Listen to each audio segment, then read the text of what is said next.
ಆತ್ಮೀಯ H16 news ವೀಕ್ಷಕರೇ, ನಾವು ನಿಮ್ಮವ MI ಅಥವಾ ಮಲ್ಲಪ್ಪ ಜ್ಯೋತಿ ಅವರು.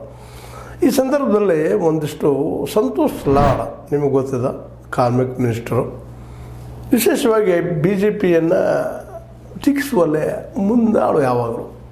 ಮತ್ತು ಅವರು ಕೇವಲ ಟೀಕೆ ಮಾಡ್ತಾರಂತಲ್ಲ, ಇಲ್ಲೇ ಒಂದು ಮೂಲಭೂತ ಪ್ರಶ್ನೆಗಳು ಅವ್ರು ಕೇಳ್ತಾ ಇರ್ತಾರೆ. ಅವರ ರಾಜಕೀಯದ ಬಗ್ಗೆ, ಇವ್ರ ರಾಜಕೀಯ ಬಗ್ಗೆ ಇಲ್ಲಿ ಪ್ರಶ್ನೆ ಮುಖ್ಯ ಅಲ್ಲ.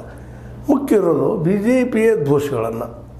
ಯಾಕಂತಂದ್ರೆ ಅದರಲ್ಲೂ ಮುಖ್ಯವಾಗಿ ಗೋ ಹತ್ಯಾ ನಿಷೇಧ ಕಾನೂನು ಸಲುವಾಗಿ ತಮ್ಮ ಒಬ್ಬ ಸ್ವಯಂ ಸೇವಕರನ್ನು ನಿರ್ಮಿಸಿಕೊಂಡು ಜೊತೆ ಸರ್ಕಾರದ ಮೇಲೆ ಒತ್ತಡ ತಂದು ಗೋ ಮಾಂಸವನ್ನು ಅಥವಾ ಗೋವನ್ನು ಕೊಲ್ಲದಂಗೆ, ಗೋ ಮಾಂಸವನ್ನು ಮಾರದಂಗೆ ಸಾಕಷ್ಟು ರಿಸ್ಟ್ರಿಕ್ಷನ್ ಹಾಕೋದು ನಾವು ನೋಡಿದ್ದೀವಿ. ಅದಕ್ಕೆ ಸಾಕಷ್ಟು ಮಾಬ್ ಲಿಂಚಿಂಗು ಆಗಿದ್ದು ಅಥವಾ ಅನೇಕ ಯುವಕರು ಹತ್ಯೆ ಆಗಿದ್ದು ನಾವು ನೋಡ್ಕೊತ ಬರ್ತಾ ಇದ್ದೀವಿ.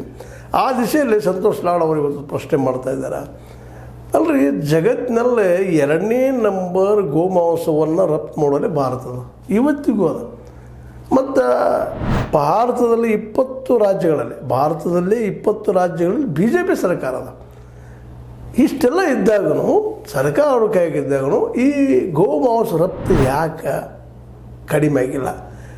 ಜಗದಲ್ಲಿ 2ನೇ ನಂಬರ್ ಅದ ರಫ್ತು ಮಾಡುವಲ್ಲಿ. ಯಾಕೆ ಹಿಂಗಾಯಿತು? ಭಾಳ